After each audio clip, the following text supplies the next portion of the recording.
USCJ. It's your boy Jakeem. Really appreciate what you're doing for USC culture, man. Keep going.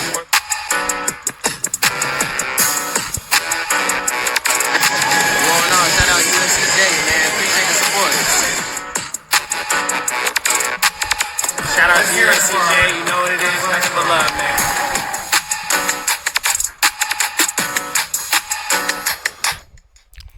Trojan family, what's up, man? USCJ here. It's the top of the morning. Listen, I hope everybody is getting ready to get up, get out, and make some things happen this morning. Listen, happy Tuesday to everybody. Listen, this is Nebraska week, and I'm telling you, man, I've been looking online, I've been looking all over socials, and this is their Super Bowl. You hear me straight. Nebraska Super Bowl is this weekend, and let's keep it 100. Both teams are 6-2. Now, you can argue that, of course, 6-2 is more convincing than another, but both teams are gearing up for this to essentially be their big-time game. And for us, let's just say it like this. This game means everything to us. Everything starts now. And when you're talking about the bounce-back week and what needs to take place, and if we play anything like our last bye week, from coming off a bye week, USC is about to just go crazy. Now, yes, we have to be focused, and I did see, I meant to put that up. Nebraska has these special blackout uniforms. They've been showing them. Different sites are showing them. You know what's ironic is that when everybody goes against USC, not only does all these teams gear up for USC in a different kind of way, it's like they get up, they have a different energy about them, but it's like other sites and other teams or other media people that cover other teams kind of start promoting that stuff. I don't know what it is, man. I've seen all kind of different sites talking about Nebraska, we're in this for USC. Nebraska. Listen, man, at the end of the day, the game is played on the field. Yes, it's going to be a hostile environment. And you guys know I told you guys last week that I did look up the weather. The weather looks kind of funny. If it's at night, I think it is leaning towards the night, 7:30 Eastern time. I thought I saw where it's 35 degrees. We just going to have to, but the precipitation is only going to be like 1% or something like that. So cold, yeah, it's going to definitely be cold. So at the end of the day, we just going to have to gear up, man, and we just got to put the full court press, man. We're going to need Lincoln Riley to really silence a lot of his critics in this game. When you're talking about road wins, I'm gonna dismiss some of it from a standpoint of Lincoln Riley has been to the playoffs, and I think so many people forget that. We saw him take the Oklahoma team up against Georgia. We saw him, fight. I mean, in extremely incredible games, and I think I remember a couple years back when he took that Oklahoma team to Tennessee. I believe they won that game. I gotta double check that, look that up. I'm just saying it off the top of my head, but yeah, I remember that game. Took them to Tennessee, that Oklahoma team. So Lincoln Riley, look, he has the opportunity to really lock in and focus. The same play calling we saw in Michigan, man. The same play calling we saw last year against Penn State is the calls that we need. So I think our team is going to come back healthy. I think our team is going to come back strong. I think this team really understands the opportunity. Excuse me, I'm going to play something for Lane Kiffin. Lane Kiffin said something that I found to be incredible, and it's unbelievable. But Lincoln Riley has an opportunity to really lock in and just still, knock down the critics. Now, here's the question: if he wins convincingly, and I know this won't, and I don't even know why I'm asking this question, but if Lincoln Riley wins convincingly, will he silence the critics? I just think at the end of the day, when you're attached to USC, when your name is attached to USC, I think they're going to be critics regardless, man. They're going to constantly be critics, even if he wins this game conventionally. But when you look at it from athlete for athlete, the way we match up, I think we have the better athletes. But at the end of the day, like I said, Nebraska is going to come for us, and we just going to have to come back with it, and we're going to have to utilize every aspect of our offense. They don't have the strongest offensive line, rather. And I just seen where an offensive line is out for the year. They just announced that just the other day. But real quick, when you look at Nebraska from a whole, and I'm just going to touch this softly because me and B. Shaw we're probably getting ready to come back tonight.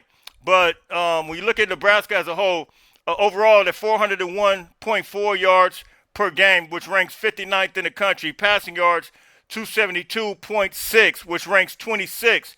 And then rushing, 128.8 yards, which ranks 101st. Scoring, they 35 points per game. And then their defense, they allow 285 yards per game, which ranks 13th in college football. Passing, 127.5, which ranks second. Rushing, they're giving up 158.3, which ranks 90th. And then scoring, 19.6, which ranks 30th. And so USC offense is a different ballgame. This is the best offense that Nebraska's going to face all year, that they've seen all year, even against Michigan. You remember Michigan went out there and played them as well, but Michigan beat them.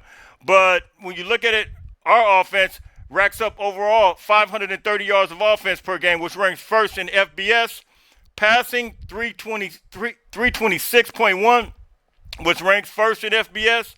Rushing, 203.9, which ranks 23rd in FBS. Scoring, 42.4 points per game, which ranks 5th in the FBS. Our defense, we're overall giving up 365, which ranks 68th in FBS. Passing, 228, which ranks 80th in FBS. Rushing, 136.7, which ranks 57th in FBS.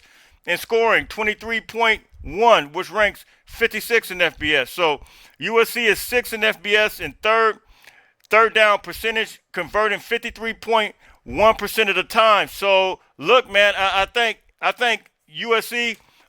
Let's use our strength, which is our offense, and really just put the full court press on their defense. Really stress their defense on all parts of the field, all sorts of the field.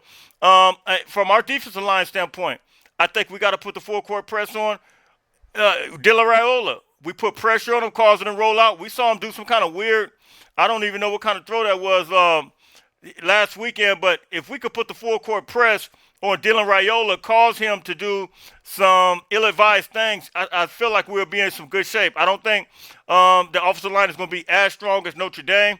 Not saying they're weak. I respect all college football players, all college teams, and I think they're going to come with it, like I said. But I think we have opportunities to allow our defensive line to do what they did against Michigan, to do what they did against Michigan State, and even some cases against Purdue. We allow our defensive line to do that. See the big boys, Cam Crawford, Braylon Shelby, Devin Tompkins, all these guys, Jody Abasari.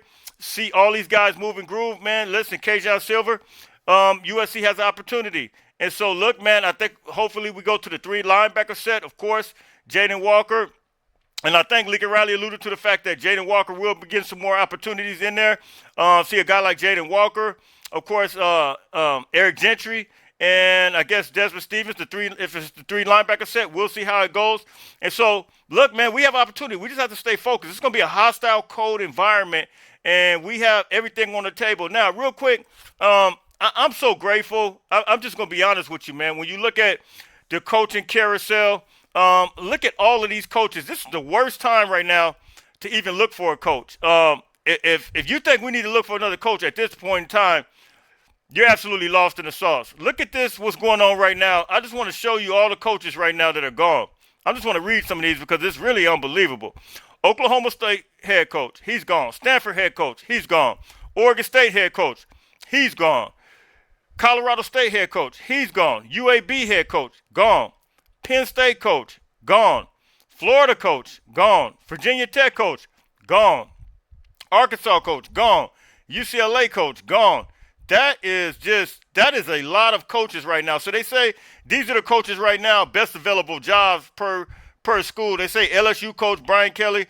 So LSU, Florida, Penn State, Arkansas, Virginia Tech, and this is in order of the best available schools job-wise. So it's LSU, Florida, Penn State, Arkansas, Virginia Tech, Oklahoma State, UCLA, Stanford, Oregon State, Colorado State, UAB, and Kent State. There is a lot of jobs in college football right now that are open, and it's unbelievable. Listen, I think right now when you look at us, though, if anybody can see right now that we're building, we're really building. Like, we have the number 1 class. We continue. You see, we just got another tight end yesterday. You can see the building process right now. And I don't think for us the grass would be greener on the other side by getting anybody else. I like Lincoln Riley. I think we're good. We just need the defensive line. We need the defense to be consistent in order to move and groove. But I think USC right now, if we win this game and we become 6-2, now we could go to this next level and have Oregon on the table. Oregon to be coming off a game with Iowa that I think is going to be a tough fall game with them. And we'll see what happens. But I think USC right now is in the prime position, man, to really make some things happen. We just got to stay focused. We got to stay the course. So, look, I'm out of here, man. You guys already know where you can find me, man. It's USCJ32 on Instagram, USCJ32 on Twitter. Listen real quick to what Lane Kiffin said. Brent Venables took a shot at him talking about they had the better team, the better personnel. But I wanted you guys to hear some of this real quick because this is insane. But Lane Kiffin took a shot at him and said that, and he alluded to the national championship team because he was on that team. He was a coach on that team. He alluded to the fact that not only were we better than you this year, but the national championship team was better when they beat you 55-19. Listen to this. One win 14 and we played 87 plays of op. That's a interesting take. But whatever he needs to say. And also following up to road trips. Maybe they had the better team last year too when we beat them. Sorry. Yes, sir. Following up on the road against Georgia. Maybe we had the better team in Oklahoma when we beat them 55-19 in the national championship. Maybe. I love Lane Kiffin. Listen, I love Lane Kiffin. He took a shot in the press conference yesterday to Brent Venables because you guys know Brent Venables was the defensive coordinator at Oklahoma when we beat him 55-19 in the national championship. And then he went on to say, I didn't even show it to you. He talked about Alabama. He was the offensive coordinator, and Brent Venables was the defensive coordinator at Clemson.